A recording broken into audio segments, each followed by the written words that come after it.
السلام عليكم ورحمة الله وبركاته. ازيكم يا حبايبي؟ عاملين ايه؟ يا رب تكونوا بخير.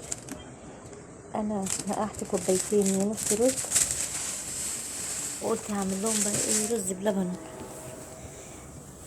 احنا عندنا بنحب الرز بلبن على طول، والرز المعمر بصراحة دايما يعني انا بعملهم. انا نقعت كوبايتين رز بلبن ونزلت عليهم مع النار، اديته غلوتين كده لحد ما خش سوا. طبعا هو ما خدش وقت في السوا علشان خاطر انا كنت نقعاه. بصوا عمل لي كميه قد ايه يا حبايبي، مش ده دول قليلين يعني، في كميه لسه الحله تعتبر مليانه.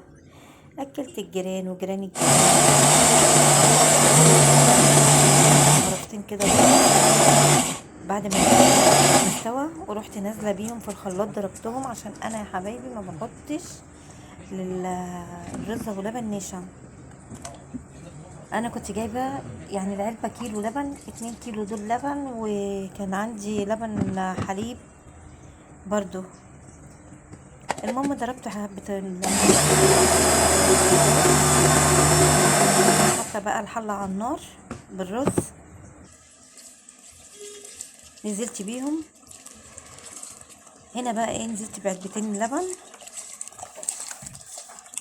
وهقلبه بقى كويس، لان وادي بقى ايه، ده كان لبن حليب عندي،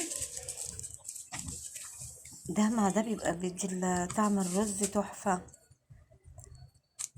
انا حطيت علبتين اللبن وقعدت اقلب فيه كويس، علشان خاطر ايه، اللبن كل ما الرز ما بيجي يبتدي يغلي ممكن يفور مني ويبهدل لي الدنيا.